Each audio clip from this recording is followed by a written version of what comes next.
So in this Python certification series, we'll learn about Python variable and Python token. Let's discuss them one by one. So our first topic is Python variable. How do you think the values assigned? Well, for assigning the values, there are two different methods. First is assigning single value to a variable, and the next is assigning multiple values to a variable.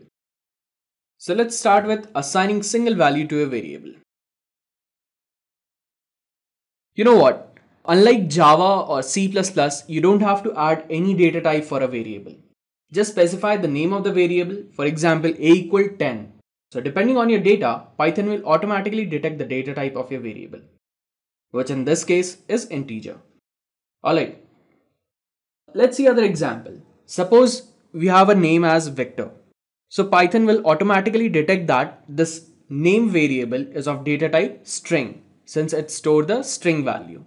Alright, next we have salary as 2000.23.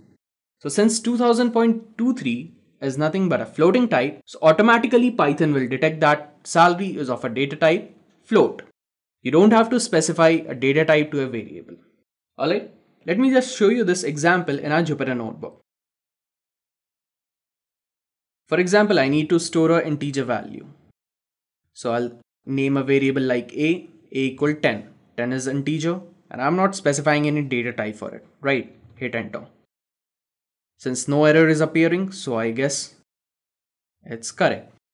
But what if I just write int a equal 10? So as you can see, it gave me an invalid syntax. So you cannot use any data type before a variable. Alright. Next, what if I want to store a string variable? Just like name equal John. Alright. Hit enter.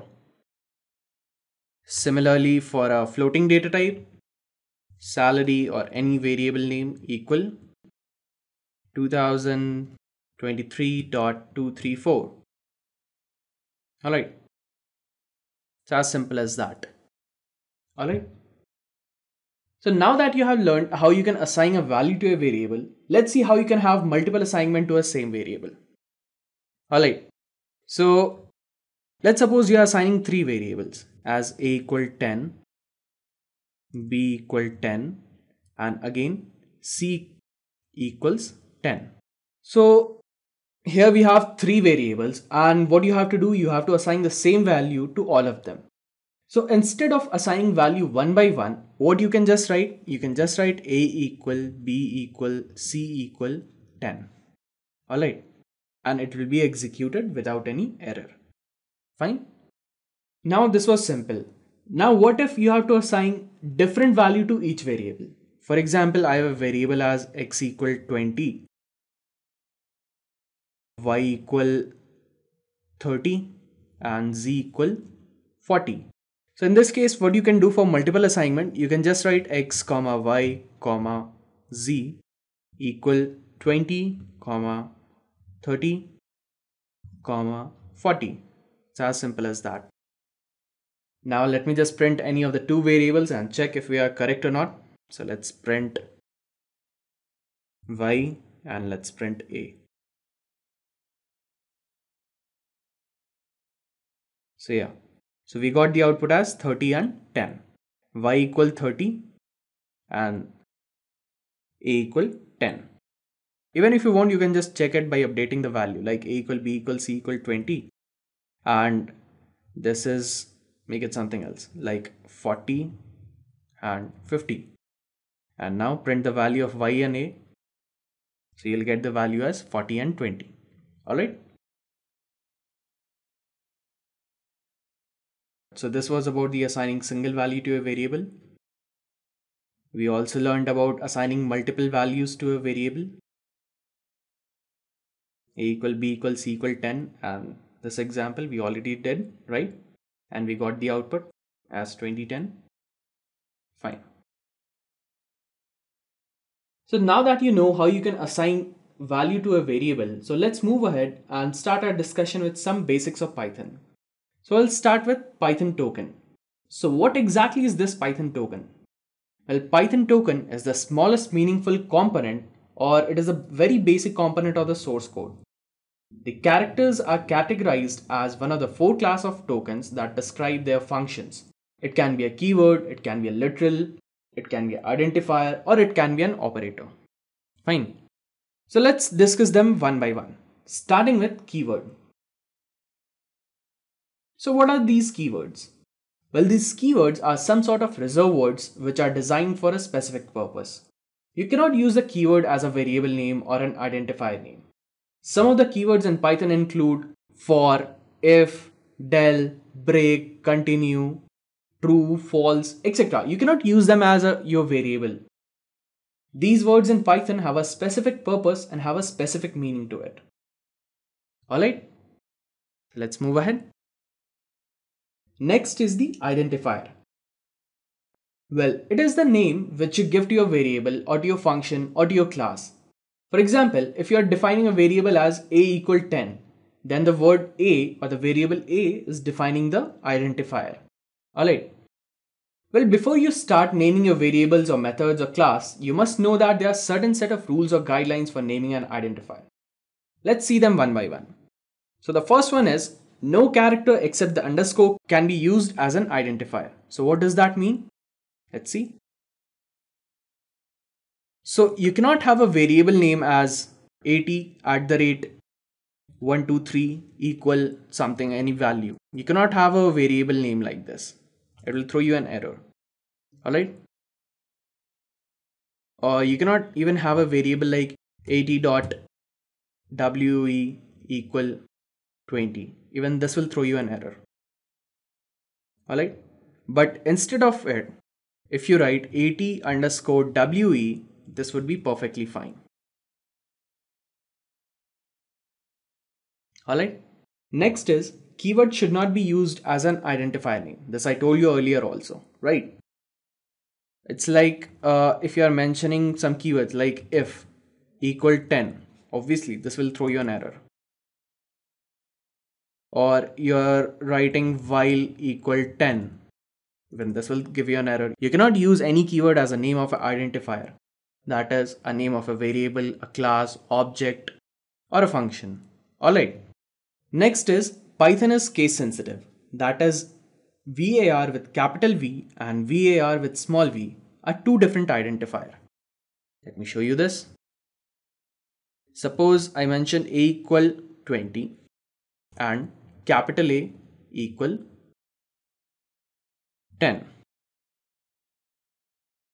So what do you think the value should be if I print A?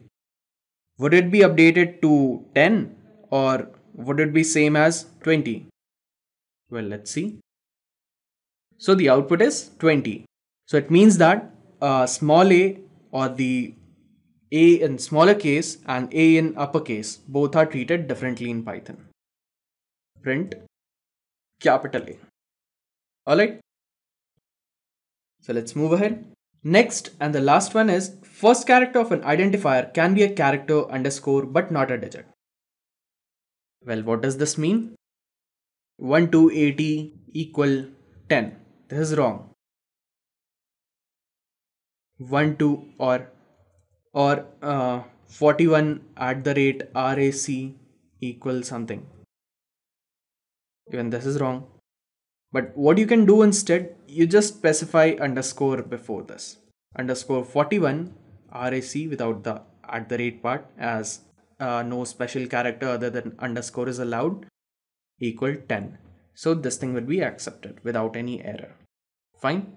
So this was all about the identifiers. Next comes the literals. Well, literals are the constant used in Python. Or you can say that literals are the data given in a variable or a constant. Basically, there are four different types of literals: string literals, numeric literals, boolean literal, and special literal. Let's have a look at them one by one. Starting with string literals. Well, you can create a string literal just by enclosing a text within the code. Both single and double quotes are allowed in a string literal. For example, you can have a variable as name1 equal double quotes John, and you can even have a variable as name2 equal within single quote John or maybe James. Both are correct. You're not getting any error, right? So since you are not getting any error in the output, so it verifies that you can use both the single and double quotes in string literal. Okay, now what if you have multiple line input? So how will you print that? Let's see for a multiple line input, multi-line equal. So all you need to do is mention 3 single quotes, just 3, alright? And after that, start writing like string 1, enter different line, string 2, line 3, string 3, and so on. Alright, and again you have to end it using 3 quotes. Fine, execute it. You won't get any error. And if you print the multi-line, you'll get the output as str1, str2, str3 in 3 different lines. Alright, let's get back to our tutorial. So what was our input? Name1 equal John, name2 equal James, print name1, name2, and we got the output. Yeah, we discussed this. We have a multi-line thing within triple quotes. You had a multi-line thing in which you needed the output in 3 different lines. So yeah, you got it using 3 quotes. Alright, fine. So this was about the string literal. Later in this session, we'll see what are the various other functions you can perform on the string literal using some of the Python's existing library. For now, let's move ahead and let me give you an overview of numeric literal. So what are these numeric literals? A numeric literal is a character string whose characters are selected from the digits 0 to 9. It consists of a sign character. It can be either positive or negative, or it can even contain a decimal point. Well, if the literal contains no decimal point, then it means that it's an integer. If your number is too long and we add capital L or small l at the end of the number, it makes it a long number. Or if the literal contains a decimal point, it becomes a float. But yes, remember that you can only use 1 decimal point in a number. Have you ever seen a number with more than 1 decimal point? Never, right? Well, just for the FYI, I'm not talking about the IP. Alright. By the way, in Python, the value of an integer is not restricted by the number of bits. It can expand to the limit of the available memory, and since the value of the integer depends on the available memory, so no special arrangement was made in Python for storing large number. So any doubt up till this portion? Well, if you have, please add it in the comment section below. Alright. So moving on ahead, next we have is the boolean literal. Well, these boolean literal have just 2 values, either true or false. Well, remember that both these true and false are also a keyword. So you cannot use them as an identifier. They are generally used when we are dealing with some condition whose outcome is either true or false. Alright. So this was about the boolean literal. Next we have is the special literal.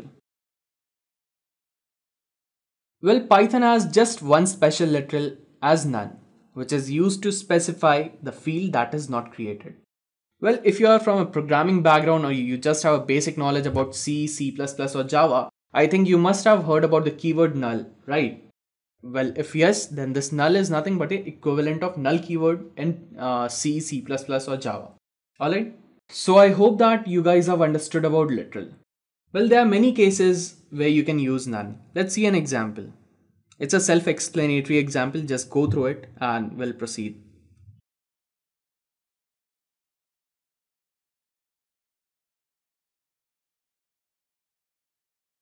Alright, nothing needs to be explained in this. So this was all for this session. We learned about various Python variables and different Python tokens like keywords, literals, identifiers. So one of the Python token, that is operator, is messing up here, so we'll be covering it in the next session. Thank you.